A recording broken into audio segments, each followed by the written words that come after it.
સામાજિક અસુરક્ષાની વાતો ઘણી બધી જગ્યાએ થાય છે, ઘણી બધી જગ્યાએ અનુભવ થયા। રહી વાત સ્પષ્ટતાપૂર્વક વાત કરીએ કે ગોંડલનો જે ઇન્સિડન્ટ છે, ગોંડલમાં વાત ખાલી કયો સમાજનો ધારાસભ્ય બને, કયા સમાજનો સાંસદ સભ્ય બને એની વાત નથી, પણ અલ્પેશભાઈ અંદર મીટિંગમાં વાત કરી કે અંદર ગોંડલની મુલાકાતે હોય, ગલ્લેથી બેઠો બેઠો બિચારો સ્માઇલ આપે, અંતેના મુંગૂઠો કરે, હાથ આમ કરે, પોતાનું સમર્થન પણ એને બીક લાગે જો મારી દુકાનમાંથી બહાર આવી મારો ફોટો પડી જશે તો મારો ધંધો બંધ અને અમારા મેં તાકાત નથી કોઈનો ધંધો અમે ચાલુ કરાવીએ આર્થિક। એટલે ગુજરાતમાં આવું વાતાવરણ ક્યાંય પણ ના હોવું જોઈએ।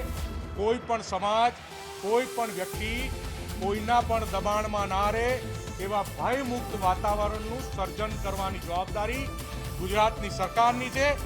રાજકોટના ગોંડલમાં સરકારે કાયદો વ્યવસ્થા અને અધિકારીઓ પર જે કડક પગલાં લેવા હોય એ કડક પગલાં લઈ અને કોઈ દુકાનમાં બેઠો છે, કોઈ દલિતનો દીકરો, કોઈ પાટીદારનો દીકરો, કોઈ કોળીનો દીકરો અને એને કોઈ નીકળે છે અને એને સમર્થન આપવા જો આવું છે કે એને સહકાર આપવો છે તો એને કોઈના બાપની બીક ના લાગવી જોઈએ।